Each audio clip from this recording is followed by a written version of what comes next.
स्वागत है आपका माँ मसानी साधना केंद्र में। हर हर महादेव, जय महाकाल, जय माँ काली, जय माँ मसानी। भक्तों, सावन का महीना शुरू हो चुका है। जो शिव जी के भगत हैं, भोले बाबा की आराधना करते हैं, महाकाल के भगत हैं, उनको हमेशा साल के इस महीने का इंतज़ार हमेशा ही रहता है, क्योंकि सावन का महीना भोले के भक्तों का अत्यंत प्रिय महीना है। आज मैं गृहस्थ वालों के लिए, शैव मार्ग वालों के लिए, नाथ पंथ वालों के लिए और अघोर रूप में शिव जी की पूजा का विधान बताने वाली हूँ। आइए सबसे पहले गृहस्थ वालों के लिए पूजा का विधान बताती हूँ। सामग्री है जल, पंचामृत, फूल, फल, धूप, दीप, बेलपत्र, धतूरा और आग। सबसे पहले भोले बाबा पर जल से अभिषेक किया जाता है। उसके बाद आप चाहे तो पंचामृत यानी कि दूध, दही, घी, शक्कर और शहद, इन सबको मिलाकर पंचामृत बनता है, उससे अभिषेक करें। फिर जल से अभिषेक करें, दीप और ज्योत अर्पण करें, फूल व फल भी अर्पण करें। बेलपत्र जो कि त्रिगुणात्मक का स्वरूप है, उसे अर्पण करें। धतूरा और आग भी शिव जी को प्रिय है, पर उसका पूजा विधान अलग है। आजकल लोग पूजा विधान से ज़्यादा लोगों की नकल करते हैं। नकल ना करके भाव से शिव जी की पूजा करें, उनके मंत्र का जाप करें। शिव जी की पूजा में लोग यह गलती कर देते हैं कि रूटीन में तो शिव जी का अभिषेक कर रहे हैं, उनके मंत्रों का जाप कर रहे हैं और थोड़ी देर बाद सब भूल जाते हैं।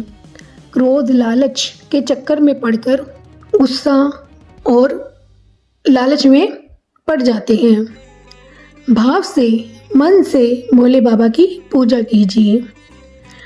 अब मैं आपको शैव परंपरा के अनुसार शिव जी की पूजा का विधान बताती हूँ। शिव क्या है? शिव वैराग्य है, शिव करुणा है, शिव ध्यान है, शिव सत्य है, शिव वो चेतना है जो हर जीव में विद्यमान है। शिव परंपरा में भगवान शिव की उपासना केंद्र केवल बाहरी पूजा नहीं है, बल्कि अपने भीतर के अंधकार को पहचानना और ज्ञान में बदलना है। सबसे पहले सूर्योदय में उठकर नहा धोकर स्वच्छ वस्त्र धारण कर भोलेनाथ पर जल चढ़ाएं। पर सबसे पहले एक क्षण रुककर अपनी सांसों पर ध्यान लगाकर भगवान शिव पर ध्यान लगाकर प्रार्थना करें, हे महादेव, हे भोलेनाथ, हे शिव शंकर, मैं आपके चरणों में जल चढ़ा रहा हूँ, लेकिन क्या मैं अपने भीतर के क्रोध को भी आपके चरणों में छोड़ रहा हूँ? यही भाव पूजा को साधना की दिशा की ओर ले जाता है। मैं ये बात आपको साफ कर देती हूँ, जो भगत या साधक अपने गुरु से जुड़ी हुई है, वो अपनी गुरु परंपरा के अनुसार ही पूजा करें। शिव पूजा में बेलपत्र को विशेष स्थान प्रदान किया गया है। बेलपत्र चढ़ाते समय अपने मन में ये कह सकते हैं कि हे महादेव, मेरे जीवन के 3 बड़े दोष, क्रोध, अहंकार और मोह, मैं आपको समर्पित करती हूँ या करता हूँ। शिव जी का एक नाम है आशुतोष, जो भाव से प्रसन्न हो जाते हैं। ओम नमः शिवाय ये पंचाक्षरी मंत्र है, शैव परंपरा में अत्यंत ही प्रसिद्ध है। जितना हो सके इस मंत्र का जाप करें। मंत्रों की संख्या से ज़्यादा महत्वपूर्ण है मंत्र में मन की उपस्थिति। यानी कि कहने का मतलब ये है कि आप मंत्रों की संख्या पे ना जाएं कि हमें कितनी माला का जाप करना है। जितने भी आप मंत्र का जाप करें, उसमें आपका मन का साक्षी होना जरूरी है। मन से, ध्यान से मंत्रों का जाप करें। पाठ, स्तुति, शिव महिमा स्तोत्र या अपनी परंपरा के अनुसार प्रार्थना करें। अब मैं आपको नाथ पंथ की, भोले बाबा की पूजा का विधान बताती हूँ। सावन का महीना आते ही हर तरफ एक ही नाम गूंजने लगता है, भोलेनाथ।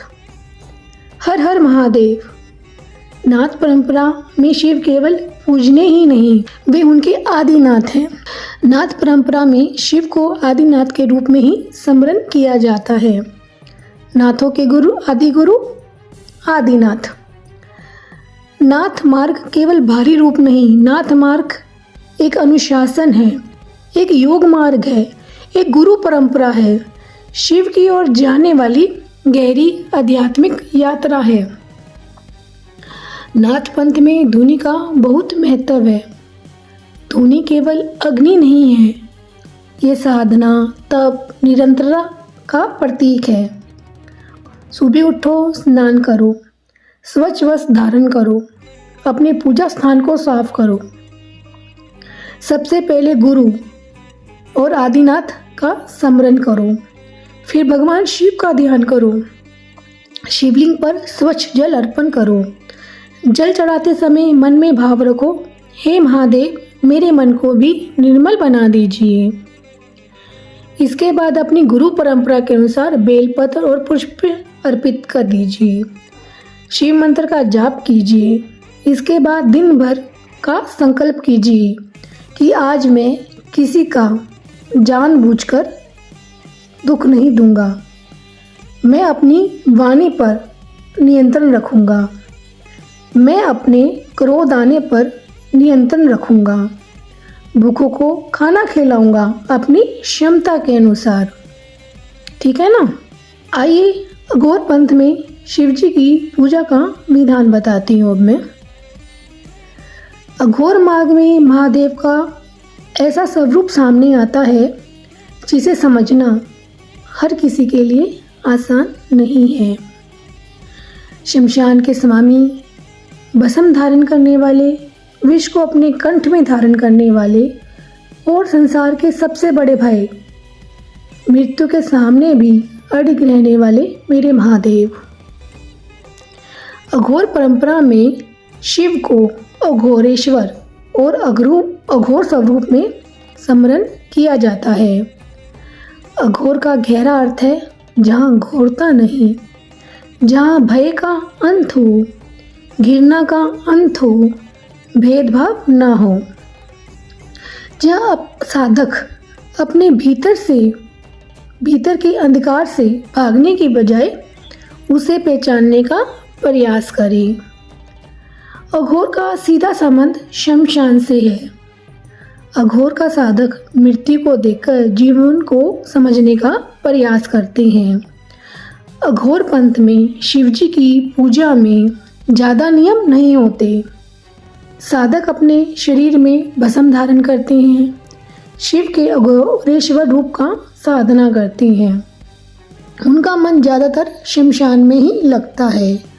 वहीं वो महाकाल के नाम की धुनी रमाते हैं, भस्म लगाते हैं। ये जो मैंने चारों पंथों की शिवजी की पूजा की विधि की वीडियो बनाई है, आपको कैसी लगी कमेंट करके बताइएगा।